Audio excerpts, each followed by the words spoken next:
சமூக ஆர்வலரான அன்னை வி.ஜி. சரவணன் அவர்கள் கடந்த 4 ஆண்டுகளுக்கு மேலாக திருவைகுண்ட தொகுதி மற்றும் அதன் சுற்று வட்டார பகுதிகளில் உள்ள ஆதரவற்ற ஏழை எளியவர்களுக்கு இல்லம் தேடி மதிய உணவு மற்றும் இரவு உணவு திட்டத்தை ஏற்படுத்தி உணவு வழங்கி வருகிறார்.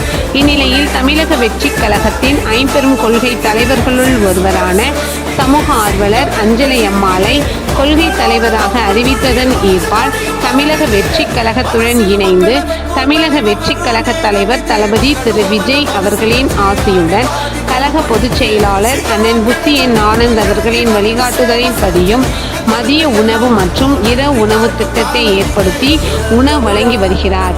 19/8/2025 இன்று திருவைகுண்டம், கோட்டைக்காடு, உண்டியலூர், ஏரல், கீழமங்கலக்குறிச்சி, சிறுதண்டநல்லூர் ஆகிய பகுதிகளில் உள்ள ஆதரவற்ற ஏழை எளியவர்களுக்கு மதிய உணவும், அண்ணா நகர், கொட்டாரக்குறிச்சி, ஆறுமுகமங்கலம், அரசங்குளம், மாரமங்கலம், இடையர்காடு, தளவாய்புரம், சம்படி காலனி, மேலச்சம்படி மற்றும் அதன் சுற்று வட்டார பகுதிகளில் உள்ள ஏழை எளியவர்களுக்கு இரவு உணவும் தமிழக வெற்றிக் கழகம் தூத்துக்குடி மேற்கு மாவட்டம் சமூக ஆர்வலரான அன்னை வி.ஜி. சரவணன் அவர்களின் சார்பில் இன்று 208 நபர்களுக்கு உணவு வழங்கப்பட்டது.